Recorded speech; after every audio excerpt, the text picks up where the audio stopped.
اعوذ باللہ من الشیطان الرجیم بسم اللہ الرحمن الرحیم حامیم والکتاب المبین انا انزلناه فی لیلۃ مبارکۃ انا كنا منذرین وقال تعالی والذین آمنوا اشد حبا للہ وقال تعالی قل ان كان آباؤكم وأبناؤكم وإخوانكم وأزواجكم وعشيرتكم وأموال اقترفتموها وتجارة تخشون كسادها ومساكن ترضونها أحب إليكم من الله ورسوله وجهاد في سبيله فتربصوا حتى يأتي الله بأمره صدق الله العظيم. عشق اول، عشق آخر، عشق کل، عشق اول، عشق آخر، عشق کل، عشق برگو، عشق نخلو، عشق گل. تیرے عشق کی انتہا چاہتا ہوں، تیرے عشق کی انتہا چاہتا ہوں، میری سادگی دیکھ کیا چاہتا ہوں. اللہ اگر توفیق نہ دے انسان کے بس کا کام نہیں، اللہ اگر توفیق نہ دے انسان کے بس کا کام نہیں. فیضان محبت عام سہی، عرفان محبت عام نہیں. محترم دوستو، اللہ تبارک و تعالی نے اس پوری کائنات کو محبت کے نظام کے اوپر چلایا ہے. اللہ تعالیٰ نے کائنات کے اندر محبت کس طرح کوٹ کوٹ کر بھر دی ہے، رحم دلی کیسے بھر دی ہے. ایک جانور اپنے بچے سے محبت کرتا ہے، اس کو بچانے کی کوشش کرتا ہے. ایک مرغی ہوتی ہے، اپنے بچوں کی حفاظت کرتی ہے، یہ محبت رکھی. اسی طرح اللہ تعالیٰ نے انسانوں کے اندر بھی محبت رکھی. ماں اولاد سے محبت کرتی ہے، باپ اولاد سے محبت کرتا ہے، شوہر بیوی سے محبت کرتا ہے، بیوی شوہر سے محبت کرتی ہے، بھائی بھائی سے محبت کرتا ہے. تو اللہ تعالیٰ نے کائنات کے اندر محبت عام رکھی. لیکن ان تمام محبتوں کے اوپر سب سے زیادہ اگر کسی کی محبت ہونی چاہیے تو وہ اللہ تعالیٰ کی، اور دوسرے نمبر پر اللہ کے رسول صلی اللہ علیہ وسلم کی. جو آیت میں نے پڑھی اس کے اندر یہی بات ہے کہ تمہارے اندر اللہ تعالیٰ نے محبت کوٹ کوٹ کر بھر دی ہے، لیکن سب سے زیادہ محبت ہو اللہ کی اور اس کے رسول صلی اللہ علیہ وسلم کی. اور دوسری آیت پڑھی اس کے اندر فرمایا والذین آمنوا اشد حبا للہ، کہ ایمان والے اللہ تعالیٰ سے بے انتہا محبت کرتے ہیں، والہانہ محبت کرتے ہیں. اللہ تبارک و تعالیٰ کی ذات کیا ہے، اللہ کون ہے، یہ ہم نے پہچانا نہیں. سب سے پہلے ضرورت ہے اللہ کو پہچاننے کی ضرورت. یہ جو نماز ہم پڑھتے ہیں یہ اللہ کی پہچان کا ذریعہ ہے، یہ انسان کو اللہ سے قریب کرتی ہے نماز. تو ہم نماز پڑھتے ہیں، اس کے اندر بھی یہ کہ انسان اللہ کو پہچانے. جب نماز پڑھتے ہیں تو اس سے پہلے حدیث شریف کے اندر آتا ہے حضرت علی رضی اللہ عنہ سے ایک دعا مروی ہے. حدیث کی تقریباً تمام کتابوں میں ہے کہ جب نماز شروع کریں اس سے پہلے ایک دعا پڑھیں، بلکہ بعض مرتبہ نفل نماز کے اندر تو نماز میں پڑھیں. یہ دعا ہے وجہت وجہی للذی فطر السماوات والارض حنیفا وما انا من المشرکین. کہ آدمی نماز پڑھے تو یہ گویا ایک طرح سے اس کی نیت ہے کہ وجہت وجہی، میں نے اپنا رخ موڑ دیا للذی فطر السماوات والارض، اس ذات کی طرف جس نے آسمانوں اور زمین کو پیدا کیا. اب وہ نماز پڑھ رہا ہے، کائنات کی ہر چیز کو بھول جائے، اس کا دھیان صرف اللہ کی ذات کی طرف. یہ دعا ہمیں بتا رہی ہے، لیکن ہم اس کے عادی نہیں ہیں. ہم یہ دعائیں کیا کہہ رہی ہیں ہم جانتے نہیں ہیں، اس کو سیکھنے کی کوشش نہیں کرتے. تو نماز سے پہلے یہ دعا پڑھتے ہیں وجہت وجہی للذی فطر السماوات والارض، کہ میں نے اپنا رخ مکمل طور پر، اپنی توجہ مکمل طور پر اس ذات کی طرف کر دی جس نے آسمانوں کو پیدا کیا، جس نے زمین کو پیدا کیا۔ پھر آگے فرمایا حنیفاً، ہر چیز سے الگ ہو کر، ساری چیز اپنے دل سے نکل گئی، صرف اللہ کی ذات دل کے اندر ہے، حنیفاً۔ اب وہ آدمی مکمل طور سے شرک سے بیزار ہو کر نماز پڑھ رہا ہے، دھیان اللہ کی طرف۔ نماز کے اندر ایک تو ظاہر ہے کہ نگاہ کہاں ہو، ہاتھ کیسے باندھے، کہ بھئی کھڑے ہیں تو نگاہ ہونی چاہیے سجدے کی جگہ کی طرف، ہاتھ کیسے باندھنے، سجدہ کرتے ہیں تو سجدے میں دونوں پاؤں کی انگلیاں ہیں وہ زمین کو ٹچ ہونی چاہیے۔ یہ تو نماز کی ایک ظاہری صورت ہے، ایک اس کی حقیقت ہوتی ہے۔ دین میں 3 باتیں، ایک ہے اسلام۔ اسلام کا مطلب ہوتا ہے ظاہری طور پر، جسمانی طور پر اپنے آپ کو مکمل طور پر اللہ کے حوالے کر دینا، اسلام۔ دوسرے نمبر پر ہے ایمان، دل سے ماننا، اس کو ایمان کہتے ہیں۔ ان دونوں سے آگے بڑھ کر اسلام کا مطلب ہے ظاہری طور پر کہ آپ نماز پڑھ رہے ہیں تو ہاتھ کیسے باندھے، دھیان نظر کہاں ہونی چاہیے، انگلیاں کیسے ہونی چاہیے، یہ نماز کی ایک ظاہری شکل ہے، اس کو بھی سیکھنا چاہیے۔ اس سے بڑھ کر دوسرا درجہ ہے ایمان، کہ ہم دل سے مانیں نماز پڑھ رہے ہیں تو ہم یہ دھیان رکھیں کہ میں اللہ کے سامنے ہوں، اللہ مجھے دیکھ رہا ہے۔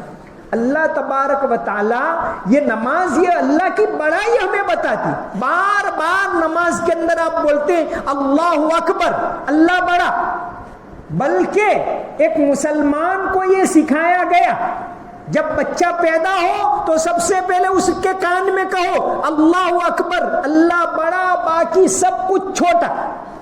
یہ بچہ پیدا ہو تو سب سے پہلے اس کے کان میں کہتے، نماز کے لیے بلاتے ہیں تو کہتے اللہ اکبر، اللہ بڑا، باقی سب کچھ چھوٹا۔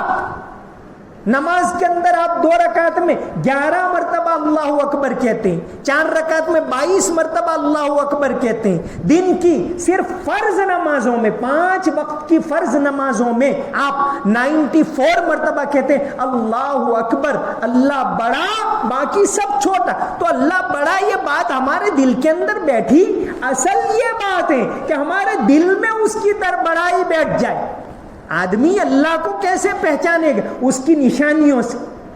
یہ جو آیت میں نے پڑھی والذین آمنوا اشد حبا للہ، کہ ایمان والے اللہ سے بے انتہا محبت کرتے ہیں، تو اس آیت سے پہلے بات یہاں سے شروع ہوتی ہے ان فی خلق السماوات والارض واختلاف اللیل والنہار، کہ ارے دیکھو یہ دن ہو رہا ہے، یہ رات ہو رہی ہے، کون لاتا ہے اس کو؟ ابھی چند گھنٹوں پہلے اجالا تھا، اندھیرا ہو گیا، کون لاتا ہے؟ میں بولتا ہوں، بولنے کی طاقت کس نے دی؟ میں سو جاتا ہوں، کیسا سکون ملتا ہے، آرام ملتا ہے، یہ کون دے رہا ہے؟ میں ایک دانہ ڈالتا ہوں، وہ سینکڑوں دانے ہو جاتے ہیں، کون کر رہا ہے؟ یہ آسمان سے پانی صدیوں صدیوں سے برس رہا ہے، یہ کون لا رہا ہے؟ کون ذات ہے جو ساری دنیا کو سنبھالے ہوئے، ساری دنیا کو کون چلا ہے؟ میں سانس لیتا ہوں، مفت میں یہ ہوا کس نے دی؟ کون دے رہا ہے؟ کسی سائنٹسٹ نے یہ ہوا بنائی؟ ہم نے بنائی یہ نظام؟ نہیں، یہ ایک بہت بڑی ذات ہے، بہت بڑی ہستی ہے جو اس کائنات کو چلا رہی ہے۔ تو اللہ تبارک و تعالیٰ کو پہچاننا کہ اللہ کون، اس کی ذات کتنی بڑی، یہ آنکھ سے میں دیکھ رہا ہوں، کس نے یہ طاقت دی؟ انسان تو کمزور ہے، انسان اللہ کے کہا کہ اللہ بڑا، اللہ اکبر، اللہ بڑا، اللہ اکبر، اللہ بڑا۔ انسان کو یقیناً اللہ تعالیٰ نے عمل کرنے کی طاقت دی، لیکن انسان کتنا کمزور ہے، انسان اتنا کمزور ہے، ہم میں سے کسی نے اپنے آپ کو نہیں دیکھا، میں نے میرا چہرہ اوریجنل آج تک نہیں دیکھا، آئینے میں آپ سب دیکھ رہے ہو، مجھے کہ یہ مولوی اقبال، میں نہیں دیکھ سکتا کہ میرا چہرہ کیسا. انسان تو اتنا کمزور ہے کہ وہ اپنے چہرے کو نہیں دیکھ سکتا، اپنے جسم پر اس کا کنٹرول نہیں ہے کہ بھئی انسان یہ چاہے کہ میرے بال نہیں بڑھنے چاہیے، اتنے ہی رہنے چاہیے تاکہ کٹوانے نہ پڑے. ہوگا نہیں. انسان کے ہاتھ میں تبارک الذی بیدہ الملک روزانہ رات کو پڑھتے ہیں کہ ساری کائنات کا کنٹرول اللہ کے ہاتھ میں. انسان کے ہاتھ میں ہم تو آئی ایم. ارے میرے اندر تو اتنی طاقت نہیں ہے کہ میرے اندر خون جو بہ رہا ہے میں اس کو کنٹرول کروں کہ جب بند کرنا ہے بند کروں، چالو کرنا ہے تو نہیں کر سکتا. یہ اللہ تبارک و تعالیٰ نے انسان کو اتنا ہی اختیار دیا ہے جتنا اس نے چاہا، ورنہ اپنے اوپر بھی اختیار نہیں. تو نماز پڑھتے ہیں، اس کے اندر ایک تو ظاہری جس کو کہتے ہیں اسلام، دین کے جو 3 اسٹیپ ہے. پہلا نمبر پر اسلام، پہلا نمبر کہ ظاہری طور پر ہم اپنے آپ کو اللہ کے تابع کریں. دوسرے نمبر پر ہے ایمان، اللہ کو ماننا، جنت جہنم کو ماننا، جو بھی چیزیں جو بھی باتیں پوشیدہ ہیں اللہ نے کہا ہے، اللہ کے نبی صلی اللہ علیہ وسلم نے فرمایا وہ ساری باتیں سچی، ان کو ماننا یہ ایمان ہے. لیکن ان دونوں سے بڑھ کر جو ایک بہت بڑا درجہ ہے احسان. ایک حدیث آتی ہے جس کو کہتے حدیث جبرائیل. جیسے پورے قرآن کا خلاصہ اگر ہے تو سورہ فاتحہ جو ہم روزانہ نماز میں پڑھتے، تو اس طرح علماء لکھتے ہیں کہ ساری حدیث کی کتابوں کا خلاصہ اگر کوئی حدیث ہے تو جس کو کہتے حدیث جبرائیل. حدیث جبرائیل کے اندر ایک بات، بہت لمبی چوڑی حدیث ہے، چونکہ حضرت جبریل علیہ السلام آئے اور آپ صلی اللہ علیہ وسلم سے بات چیت کی، اس لیے اس حدیث کو کہتے حدیث جبرائیل. اس حدیث جبرائیل کے اندر جو ایمان، جو دین کا تیسرا بڑا اسٹیپ اللہ کو پہچاننے کا، کہ مل احسان، احسان کیا ہے؟ احسان یعنی ہم اردو میں جو احسان کہتے وہ نہیں کہ دوسرے کے ساتھ، وہ بھی اس کا حصہ ہے، لیکن احسان ایک بہت اونچی چیز ہے. احسان کے معنی بھلائی کا، نیکی کا انتہائی درجہ. تو حضرت جبریل علیہ السلام نے پوچھا کہ احسان کیا ہے؟ آپ صلی اللہ علیہ وسلم نے فرمایا ان تعبد اللہ کأنک تراہ، اللہ کی عبادت اس طرح کرو کہ گویا تم اللہ کو دیکھ رہے ہو. یہ نیکی کا، یہ اسلام کا بہت اونچا درجہ ہے احسان. ان تعبد اللہ کأنک تراہ، اللہ کی عبادت اس طرح کرو. یہ اللہ تبارک و تعالیٰ ایسی راتیں ہمیں دیتے ہیں، اس کا مقصد یہی ہے کہ ہم اللہ کی طرف مائل ہوں، ہم اللہ کو پہچانیں، اس کی طاقت کو پہچانیں. تو احسان کیا ہے؟ ان تعبد اللہ کأنک تراہ، اللہ کی عبادت اس طرح کرو گویا کہ تم اس کو دیکھ رہے ہو. پھر آگے فرمایا فَإِن لَمْ تَكُنْ تَرَاهُ فَإِنَّهُ يَرَاكَ. اگر تم اس درجے تک نہیں پہنچ سکتے کہ یہ تصور کرو کہ میں اللہ کو دیکھ رہا ہوں، تو کم سے کم فَإِن لَمْ تَكُنْ تَرَاهُ فَإِنَّهُ يَرَاكَ، تو کم سے کم احسان کا درجہ یہ ہے کہ آدمی ہر عبادت کے وقت یہ خیال کرے کہ اللہ مجھے دیکھ رہا ہے، اللہ مجھے دیکھ رہا ہے، اللہ مجھے دیکھ رہا ہے.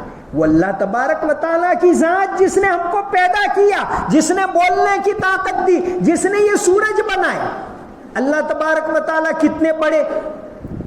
ایک حدیث کے اندر آتا ہے حضرت ابو ذر غفاری رضی اللہ عنہ نے ایک مرتبہ پوچھا، اللہ کے نبی صلی اللہ علیہ وسلم کو پوچھا، اے اللہ کے رسول صلی اللہ علیہ وسلم، اللہ کی کرسی کتنی بڑی؟ ہم پڑھتے ہیں نا آیت الکرسی، وسع کرسیہ السماوات والارض ولا یؤودہ حفظہما، کہ اللہ تعالیٰ اتنے بڑے کہ سارے آسمان و زمین، سارا برہمانڈ وہ اس کو کور کیے ہوئے. تو حضرت ابو ذر نے پوچھا کہ اللہ کی کرسی کتنی بڑی؟ آپ صلی اللہ علیہ وسلم نے فرمایا کہ اے ابو ذر، ایسا تصور کرو کہ ایک بہت بڑا میدان ہے، اس میدان کے اندر تم یہ تمہارے ہاتھ میں انگوٹھی پہنی ہوئے وہ ڈال دو، کحلقۃ ملقات بارض فلات، یہ حدیث میں الفاظ آتے ہیں کہ تمہاری انگوٹھی پہنی ہے وہ اس میدان میں ڈال دو. اب سمجھ لو کہ یہ انگوٹھی ہے وہ تو ساری کائنات ہے، اور وہ میدان ہے وہ اللہ کی کرسی. اللہ حالانکہ کائنات یہ کتنی بڑی ہے. آج کل سائنس والے کہتے ہیں یہ سورج کتنا بڑا ہے، یہ ہماری زمین ہے ایسی 13 لاکھ زمینیں جمع کریں تو یہ ایک سورج بنتا ہے. ایک سورج، یہ بھی ان کا اندازہ ہے کہ یہ سورج کتنا بڑا ہے جو آپ کو فری آف کاسٹ گرمی دے رہا ہے. فری آف کاسٹ، یہ گرمی ہے تو یہ ساری پیداوار ہوتی، فری آف کاسٹ روشنی دے رہا ہے. اس کے اندر گیسیں ختم نہیں ہو رہی، کبھی صدیوں سے وہ روشنی دے رہا ہے. کبھی کسی نے سنا کہ بھئی اس کے اندر ہیلیم گیس ختم ہو گئی؟ ہمارے گھر میں تو بوٹل ہوتا ہے تو ختم ہو جاتا ہے، مہینہ ہوتا ہے. وہاں کون اس کے اندر گیس بھر رہا ہے؟ کون، کس نے اس کو بنایا؟ کسی سائنٹسٹ نے بنایا؟ نہیں، اللہ نے بنایا. تو اللہ تبارک و تعالیٰ کتنے بڑے. یہ کائنات کے اندر کتنے ستارے سیارے ہیں. آپ لوگ تھوڑی بہت سائنس پڑھتے ہیں. یہ مشکل بات یہ ہے کہ ہم نے پڑھنا ہی چھوڑ دی. حالانکہ قرآن کریم کی پہلی سورت جو اتری اس کے اندر کا یہ کرا، پڑھو گے تو اللہ کو پہچانو گے. پڑھو دین کے اندر، یہ دینی تعلیم، یہ دنیاوی تعلیم ایسا اسلام کے اندر ہے ہی نہیں. جو بھی چیز اللہ کی پہچان کروائے، چاہے وہ جغرافی ہو، چاہے وہ حساب ہو، چاہے وہ حدیث کی تعلیم ہو، ساری چیزیں ہماری ہیں. یہ جو بھی اللہ کی پہچان کروائے. آپ سائنس پڑھ کے اللہ کو پہچانتے تو سائنس پڑھنا یہ بھی دین کا کام ہوا. اور آپ نماز پڑھ رہے ہیں اور غفلت کر رہے ہیں تو پھر وہاں وہ دین کا کام نہیں ہوا، آپ کا دھیان تو کہیں اور ہے. تو یہ سائنس والے کہتے ہیں کہ کائنات کتنی بڑی. جو حدیث جو بیان حضرت ابو ذر نے پوچھا کہ اللہ کی کرسی کتنی بڑی، تو کہا یہ ساری کائنات سے بڑی. تو کائنات کتنی بڑی ہے، برہمانڈ کتنا بڑا ہے. کسی زمانے میں یہ سائنس والے کہتے تھے کہ بھئی یہ ستارے تو ہزاروں ہیں. پھر ترقی ہوئی، ٹیلیسکوپ کا زمانہ آیا. کہا نہیں، یہ تو لاکھوں ہیں. اور پھر ہبل ٹیلیسکوپ کا زمانہ آیا اور ترقی ہوئی تو کہا نہیں، یہ تو کروڑہ ہے. اب پھر اور زمانہ آگے بڑھا، اب اس کو گننا دشوار ہو گئے. کائنات کے اندر میں نے کہا سورج اتنا بڑا ہے تو یہ تو ایک نقطہ ہے معمول، کتنے ستارے، کتنے سیارے. تو سائنس والے آج یہ کہتے ہیں کہ کائنات کے اندر اب گنتی کم پڑ گئی. Lakh, crore, million, billion, trillion, zillion, googol, اس سے آگے کہاں جاؤ گے؟ اب اس کو گیلیکسی میں گننا شروع کر دیا کہ ایک گیلیکسی یعنی تقریباً 10 لاکھ تارے، 10 لاکھ تارے یعنی ایک گیلیکسی. تو اب تک انسان کی نگاہ جہاں تک پہنچی اس کائنات کے اندر، اس برہمانڈ کے اندر 3 ٹریلین گیلیکسی ہیں. یہ ستارے سیارے ہمیں نظر آتے. اب تو انسان نے اس کو بھی، حالانکہ یہ وَبِالنَّجْمِ هُمْ يَهْتَدُونَ، یہ ساری چیزیں ہیں کہ یہ اللہ کو پہچاننے کا ذریعہ ہے کہ انسان سورج کو دیکھے تو اللہ کی بڑائی کو پہچانے، چاند کو دیکھے تو اللہ کی بڑائی کو پہچانے. واختلاف اللیل والنہار، کہ رات اللہ تعالیٰ لانے والے ہیں، دن اللہ تبارک و تعالیٰ لانے والے ہیں، تو اس کے ذریعے اللہ کی بڑائی کو پہچانے.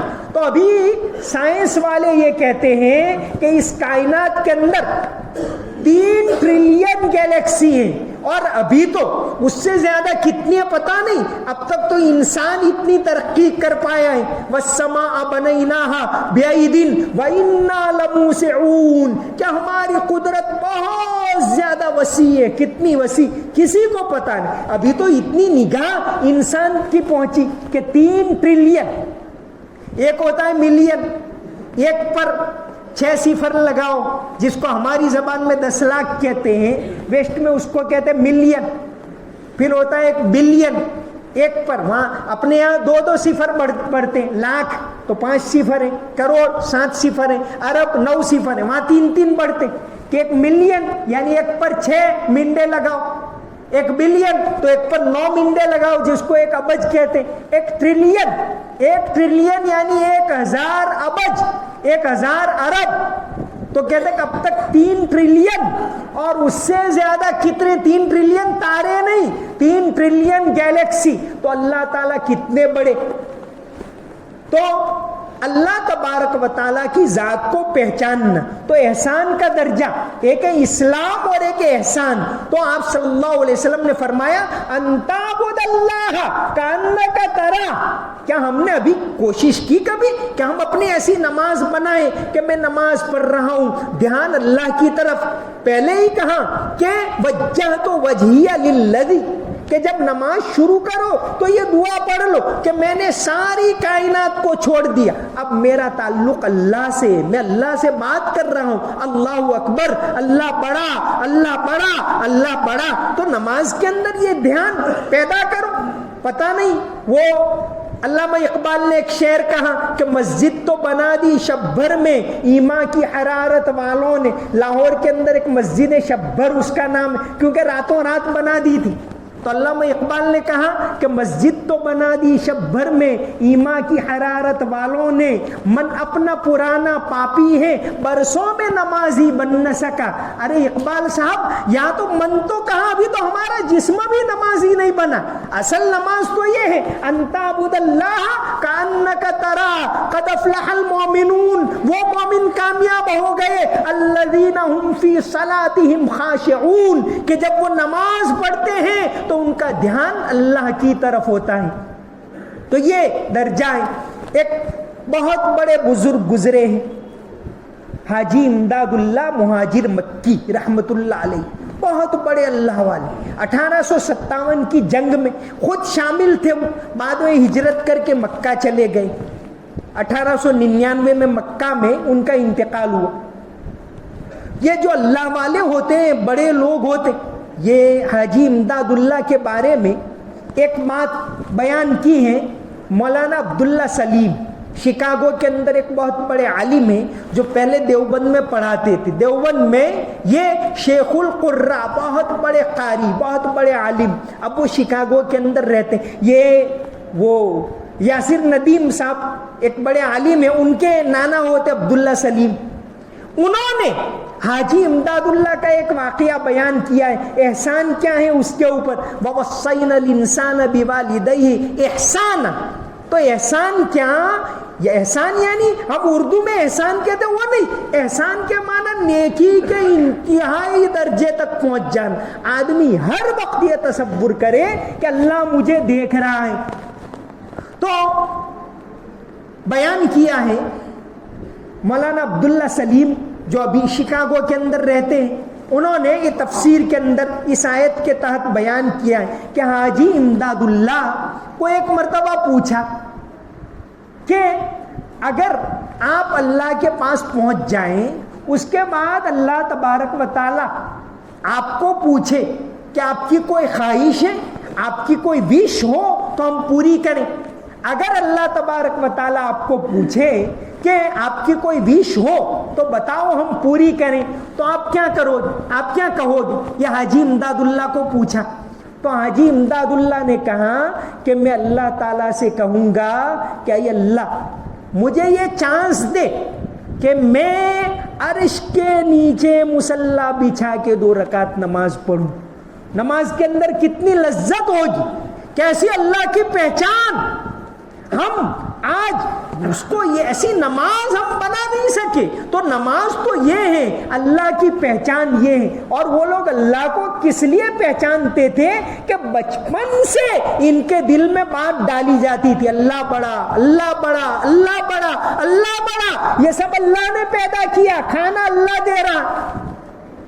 ہم یہ تصور کرتے کھانا وہ تو اللہ نے انسان کو ظاہری طور پر ایک محنت کہ بھائی محنت کرو. مسلمان محنت سے بہت پیچھے. محنت کرنا نہیں چاہتے. آج دوسری قومیں آگے بڑھی, وہ محنت کر کے آگے بڑھی. آپ محنت کرو ایجوکیشن میں, آپ محنت کرو کروشی کے اندر, آپ محنت کرو سائنس کے اندر, آپ محنت کرو اسکول بنانے کے اندر, اللہ تعالیٰ دے گا. محنت چھوڑ دی ہم. تو انسان محنت کرے لیکن دینے والا تو اللہ ہے. آپ نے ایک دانہ زمین میں ڈال دیا, ظاہر میں تو وہ گیا, لیکن ایک دانے سے 100, انسان کی طاقت ہے کہ 1 سے 100 بنا دے. ایک دانہ 100 ہو گئے. آپ تصور کرو کہ آج دنیا کے اندر روزانہ کتنے ہزار ٹن اناج لوگ کھاتے ہوں گے. کہاں سے آ رہا ہے؟ لوگ روزانہ کتنے ہزار ٹن لوگ پانی پیتے ہوں گے, استعمال کرتے ہوں گے. کہاں سے آ رہا ہے؟ اللہ تبارک و تعالی وَإِن مِّن شَيْءٍ إِلَّا عِندَنَا خَزَائِنُهُ وَمَا نُنَزِّلُهُ إِلَّا بِقَدَرٍ مَّعْلُومٍ. تو یہ ساری چیزیں اللہ دے رہے. اللہ کی بڑائی کو پہچاننا, یہ عبادت یہی ہے کہ ہم اللہ کو پہچان لیں, اس کی بڑائی کو پہچان لیں. تو بچپن سے بچوں کے دل میں یہ بیج بوئے جاتے تھے. ایک واقعہ امام غزالی رحمت اللہ علیہ نے اپنی کتاب احیاء العلوم کے اندر لکھا کہ کیسے ہم اللہ کی بڑائی کی پہچان کروائیں. اس کا ایک واقعہ لکھا ہے احیاء العلوم کے اندر, کتابوں ریاضت النفس و تہذیب الاخلاق, اس کے اندر ایک واقعہ لکھا ہے. ایک بزرگ گزرے ہیں, سہل ابن عبداللہ تستری, عراق کے رہنے والے. یہ چھوٹے تھے, ابھی بچے تھے 5-6 سال کے, بعد میں جا کر بڑے بزرگ بنے. 3ری صدی ہجری, یعنی یہ 1100 سال پہلے کی بات, 1200 سال پہلے. سہل ابن عبداللہ تستری چھوٹے تھے. ان کے ماموں محمد ابن سوار, وہ بھی بہت بڑے اللہ والے, بڑے بزرگ تھے. محمد ابن سوار نے ایک مرتبہ اپنے بھانجے کو بلایا, سہل ابن عبداللہ کو, کہ ادھر آؤ, کیا پڑھتے ہو مدرسے میں, صبح میں کیا کرتے ہو. کیونکہ بچہ بھی تو روزانہ دیکھ رہا تھا ماموں کو کہ وہ تہجد پڑھتے ہیں, پابندی سے نماز پڑھنے جاتے ہیں, گھر میں اللہ کی بڑائی کا چرچا. تو وہ نیک گھر کے بچے تھے, لیکن ماموں نے ایک مرتبہ بلایا اور پوچھا کہ ادھر آؤ سہل, تم کیا کرتے ہو. تو کہ صبح مدرسے میں جاتا ہوں, یہ کرتا ہوں, یہ کرتا ہوں. کہا دیکھو ایک کام کرو, روزانہ تم اتنے سارے کام کرتے ہو, کھیلنے بھی جاتے ہو, بچے کو کھیلنے بھی جانا چاہیے, بچے کھیلیں, یہ ان کا حق ہے. تو ماموں نے کہا کہ دیکھو ایک کام اس کے اندر ملا لو, روزانہ رات کو سوتے وقت ایک تسبیح پڑھنے. کہا کیا؟ تو کہا رات کو سوتے وقت روزانہ ایک تسبیح پڑھو, 100 مرتبہ پڑھو کہ اللہ میرے ساتھ ہیں, اللہ مجھے دیکھ رہا ہے. بچوں کو یہ سکھایا کہ رات کو سوتے وقت 100 مرتبہ پڑھو, اللہ میرے ساتھ ہیں, اللہ مجھے دیکھ رہا ہے, اللہ میرے ساتھ ہیں, اللہ معی, اللہ ینظر الی. بچہ پڑھنے لگا. کچھ دنوں کے بعد ایک مرتبہ بچے سے غلطی ہوئی. بچوں سے اگر غلطی ہو تو ان کو ڈانٹنا نہیں چاہیے, ان کو سمجھانا چاہیے. اللہ کے نبی صلی اللہ علیہ وسلم سمجھاتے تھے. ہم تو بچوں کو ڈانٹتے, یہ صحیح طریقہ نہیں. سمجھائیں ان کو, بچے کے دل میں بات کو اتاریں. باپ تو سوتا رہے گا صبح دیر تک, پھر بچے کو کہے گا نماز پڑھی گے نہیں. ارے بھائی تو پڑھے گا تو وہ سیکھے گا, ہم خود کریں گے تو بچہ سیکھے گا. بچہ دیکھ کر سیکھتا ہے. بچے کا جو پاور ہوتا ہے دماغ کا کیچ اپ کرنے کا بہت تیز ہوتا ہے. تو ماموں نے ایک مرتبہ دیکھا کہ بچے نے غلطی کی. کہا بیٹا ادھر آؤ. تو بلایا سہل ابن عبداللہ کو. کہا کہ جو بچہ یہ تصور کرتا ہے کہ اللہ میرے ساتھ ہیں, اللہ مجھے دیکھ رہا ہے, بیٹا وہ بچہ گناہ کرے گا کبھی نہیں کرے گا. تو یہ اللہ کی بڑائی کی پہچان ان کو کرواتے تھے. تب تب جا کر یہ باتیں پیدا ہوتی ہیں. آج تو ہم یہ خیال کرتے ہیں کہ بھئی سب کچھ اپنے آپ ہو جائے, ہم کچھ کریں ہی نہیں. ہم تو رات کو 1-1 بجے تک 2-2 بجے تک یوٹیوب اور واٹس ایپ کے اوپر اپنا وقت گزارے غفلت کے اندر, اور پھر سب کچھ اللہ تبارک و تعالیٰ ٹھیک کر دے. اس طرح نہیں ہوتا. خدا نے آج تک اس قوم کی حالت نہیں بدلی. ہمیں بدلنی پڑتی ہے, ہمیں نسلیں بنانی پڑتی ہیں, ہمیں ماحول بنانا پڑتا ہے. تو آج کی رات میں جو خاص پیغام ہے وہ یہی ہے کہ ہم اللہ کی بڑائی کو پہچانیں, اللہ کو پہچانیں. نماز پڑھے تو اس طرح پڑھے جو اللہ کے نبی صلی اللہ علیہ وسلم نے حدیث جبرائیل کے اندر تعلیم دی, ان تعبد اللہ کأنک ترا, کہ اللہ کی عبادت اس طرح کرو کہ اللہ کو دیکھ رہے ہو. یہ نماز ہے. ہم رسمی طور پر آئے, اور کبھی تو بعض لوگ تو جمعہ کو آئے اور 2 رکعت پڑھی, اور وہ ظاہری بھی ٹھکانہ نہیں, انگلی کہاں رکھی, نگاہ, یہ بھی ظاہر نماز بھی ہماری تو نہیں بنی. اور اللہ کے نبی صلی اللہ علیہ وسلم نے تعلیم دی کہ اس طرح نماز بناؤ, اپنی اس طرح اپنی نمازوں کو بنانے کی ضرورت ہے. پھر جا کر اللہ تبارک و تعالی, جو بندہ اللہ سے محبت کرتا ہے, اللہ تبارک و تعالی اس سے محبت کرتے ہیں, اور دنیا والوں کے دل میں ان کی محبت کو ڈال دیتے ہیں. اس سلسلے کا ایک واقعہ میں سناؤں. مولانا علی میاں ندوی رحمت اللہ علیہ, پچھلی صدی کے دنیا کے سب سے بڑے علماء میں جن کا شمار ہوتا ہے, مولانا علی میاں ندوی, بہت بڑے عالم. ان کا واقعہ مجالس حسنہ ایک کتاب ہے, ان کے بارے میں مولانا فیصل بٹکلی نے لکھی ہے. اس میں ان کا, یہ پچھلی صدی کی بات ہے, پرانی بات نہیں ہے, 1999 میں ان کا انتقال ہوا. تو مولانا علی میاں ندوی کا کہ اللہ تبارک و تعالیٰ کس طرح جو لوگ اللہ سے محبت کریں اور ایسی نماز بنائیں تو اللہ تعالیٰ لوگوں کے دلوں میں ان کی محبت ڈال دیتے. آج ہم دوسروں کو کوستے ہیں کہ وہ یہ کر رہے ہیں, پولیٹیشین یہ کر رہے ہیں, فلاں, ٹھیک ہے, صحیح ہے, اس میں کوئی غلط نہیں, لیکن ہماری غلطی بھی تو ہم سوچیں. آج ہم نے ملک کے اندر وہ ماحول نہیں بنایا, اپنا وہ اخلاق دنیا والوں کے سامنے بتایا نہیں کہ ہم مسلمان ایسے ہوتے ہیں. ایک زمانے میں یہی لوگ مسلمانوں پر اتنا بھروسہ کرتے تھے کہ وہ پکے یقین کے ساتھ کہتے تھے کہ مسلمان کسی عورت پر غلط نگاہ نہیں اٹھا سکتا. یہ مسلمان کی دکان پر آتے تھے, وہ یہ کہتے تھے کہ مسلمان کبھی دھوکہ نہیں دے سکتا, ملاوٹ نہیں کر سکتا. وہ یہ ماحول, یہ اخلاق بنانے کی ضرورت ہے. ایک طرف اپنی عبادت بنانے کی ضرورت ہے, تو دوسری طرف یہ ماحول بنانے کی, اپنے اخلاق ایسے بنانے کی ضرورت ہے, تب جا کر ماحول میں تبدیلی آتی ہے. تو مولانا علی میاں ندوی رحمت اللہ علیہ, یہ جب بہت لمبی عمر پائی, آخری عمر میں آنکھوں کی تکلیف بہت بڑھ گئی, آپریشن کروانا تھا. کئی کتابیں تو آپ نے بول کر لکھوائی, اتنی تکلیف آنکھوں کی بڑھ گئی. اب ان کو آپریشن کروانا تھا. یہ مجالس حسنہ کے اندر ان کا یہ واقعہ لکھا ہے کہ جب ان کو آپریشن کروانا تھا تو سعودی عرب کے ایک عالم جو ان کے دوست تھے, قزاز, محمد صالح قزاز, ان کو خط لکھا, ان کو فون کیا اور پوچھا کہ بھئی مجھے آپریشن کروانا ہے تو کہاں کرواؤں. محمد صالح قزاز یہ ایک بہت بڑے عالم تھے اس زمانے کے. مولانا علی میاں ندوی اتنے سادے, 1980 میں سعودی عرب سرکار نے ان کو شاہ فیصل ایوارڈ دیا. شاہ فیصل ایوارڈ یعنی اس میں 2 لاکھ امریکی ڈالر کا انعام دیا جاتا ہے, عالم اسلام کا سب سے بڑا ایوارڈ. 1980 میں جب مولانا علی میاں ندوی کو ایوارڈ دیا, کیسے نیک, کیسے اللہ والے, یہ ایوارڈ دیا تو وہاں مجلس میں ہی مولانا تو نہیں, ان کے شاگرد عبداللہ عباس ندوی ایوارڈ قبول کیا. وہیں اعلان کیا کہ یہ اس میں سے 25% رقم ہم مدرسہ سہولتیہ کو دیتے ہیں.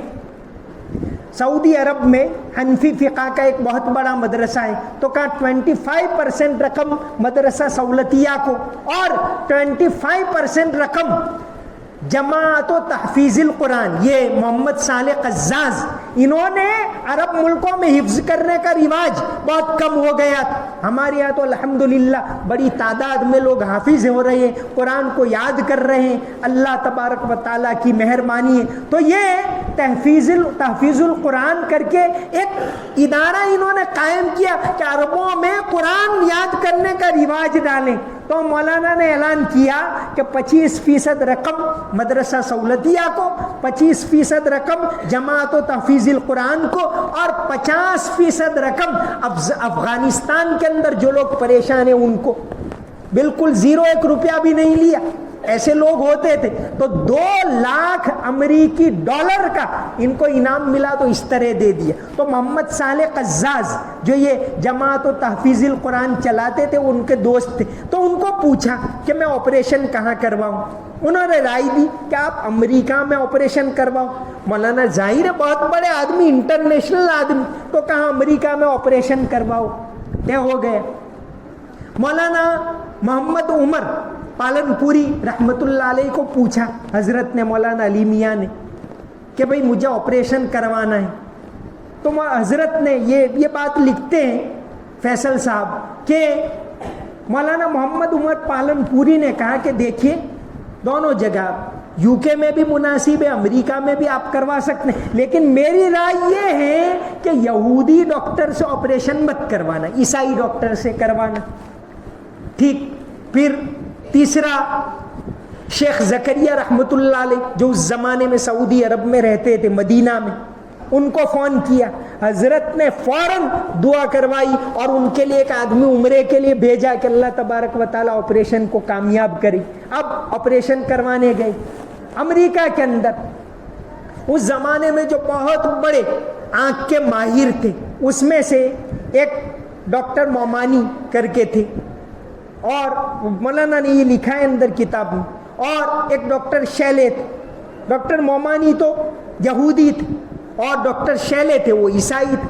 تب مولانا عمر پالن پوری صاحب کی نصیحت یاد آئی اور طے کیا کہ ڈاکٹر شیلے کے پاس آپریشن کرواتے، آپریشن کروایا، کامیاب ہو گیا۔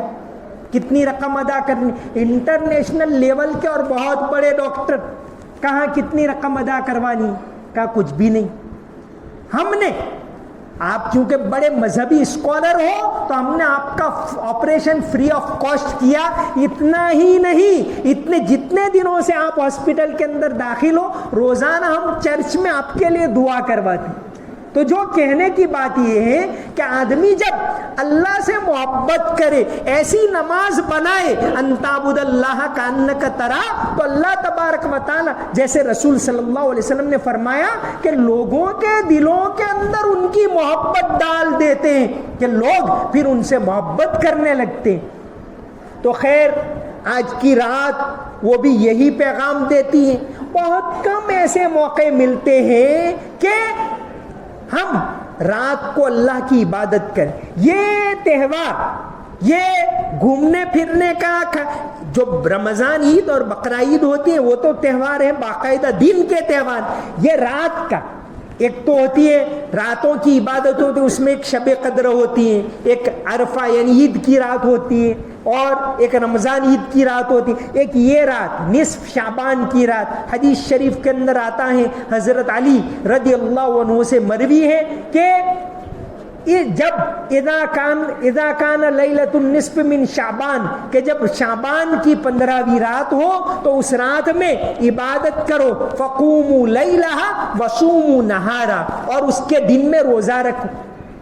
اگرچہ ویسے شعبان کا پورا مہینہ، یہ اس مہینے کے اندر کثرت سے روزے رکھیں، روزہ یہ بھی اللہ کی عبادت ہے، یہ نہیں کہ صرف رمضان، وہ تو فرض ہے، رمضان میں تو رکھنا ہی رکھنا ہے، اور دنوں کے اندر بھی آدمی روزہ رکھے تو یہ فضیلت ہے۔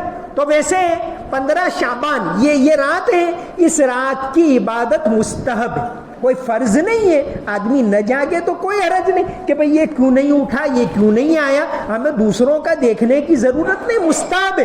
لیکن اس کے باوجود جب پورے ملک میں لاکھوں لوگ اللہ کی طرف متوجہ ہوتے ہیں, اللہ سے مانگتے ہیں, اللہ کے سامنے دعائیں کرتے ہیں, تو اس رات کے اندر کم سے کم, اور راتوں میں ویسے تو اللہ کے نبی صلی اللہ علیہ وسلم کی تعلیم تو یہ کہ رات کو جلدی سو جاؤ, اور آپ صلی اللہ علیہ وسلم کی تعلیم یہ تہجد کے وقت اٹھ جاؤ. وہ رات کی تہجد کی عبادت ہوتی ہے, وہ تو اللہ سے بات کرواتی, اللہ کی پہچان کرواتی.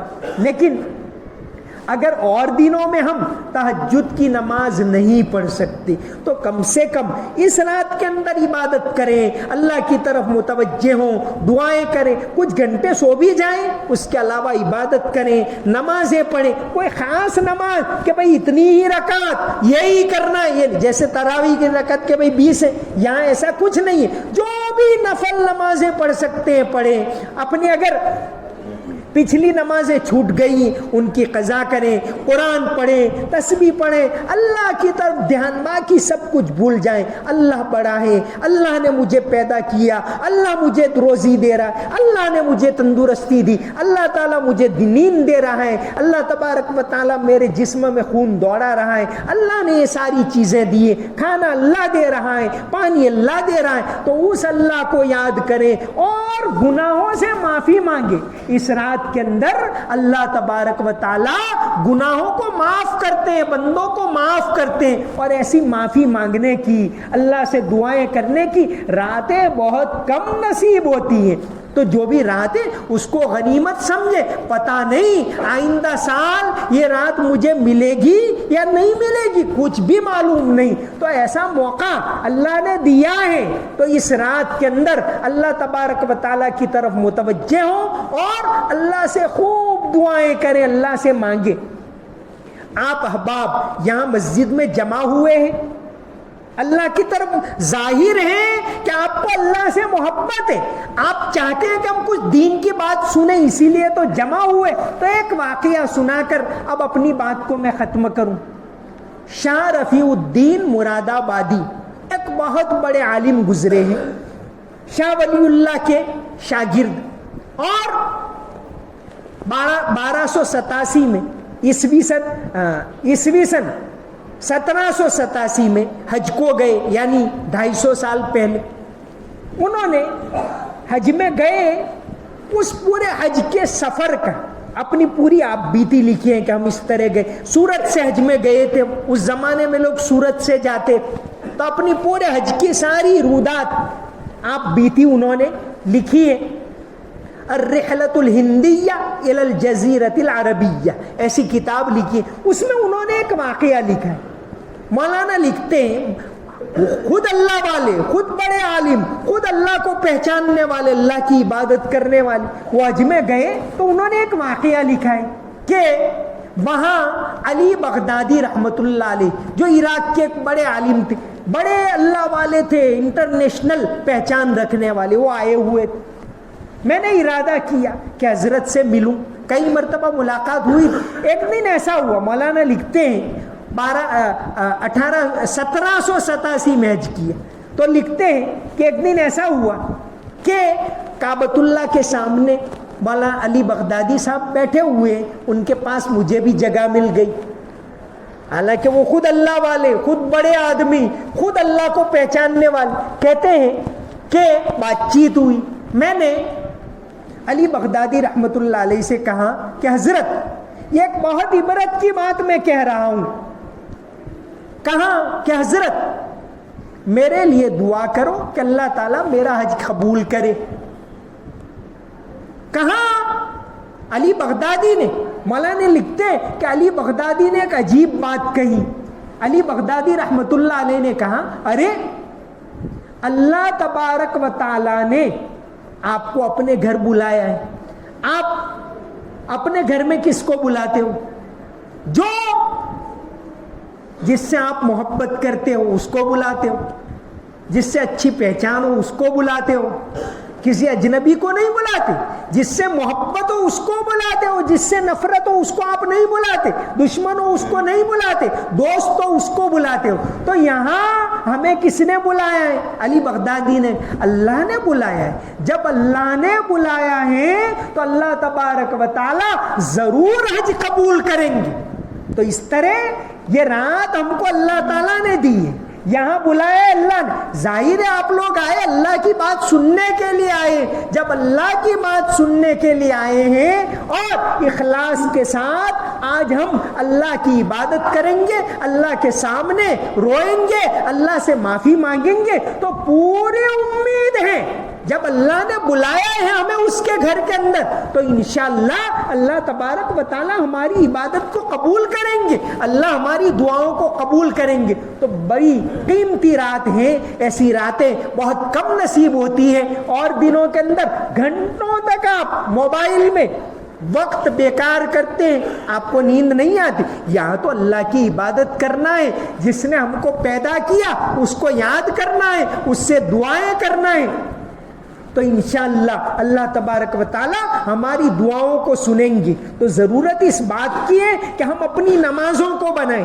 دو باتیں اگر بالکل شارٹ میں کہہ دوں تو دو باتیں کہی، ایک تو یہ کہ اپنی نماز کو بنائیں، ان تعبد اللہ کانک تراہ، اللہ کی عبادت اس طرح کرو کہ اس کو دیکھ رہے ہو، اس کے احسان مانو، اس نے ہمیں پیدا کیا، وہ ہمیں روزی دے رہا ہے، تندرستی دے رہا ہے، اس نے ہمیں اولاد دی، اس نے ہمیں گھر دیا، ہوا وہ دے رہا ہے فری آف کاسٹ، روشنی دے رہا ہے دن میں، یہ ساری چیزیں اللہ نے دی ہے۔ تو ہم اللہ کی عبادت اس طرح کریں، ان تعبد اللہ کانک تراہ، ایک بات۔ دوسری بات جو کہی ضمنی طور پر وہ یہ کہ اس ملک کے اندر ہم اپنے اخلاق کو اچھے بنائیں، اپنے آپ کو طاقتور بنائیں، تعلیم میں، تجارت میں، ہر چیز میں، ساتھ ہی ساتھ اپنے اخلاق کو درست کریں، اپنے برتاؤ کو درست کریں۔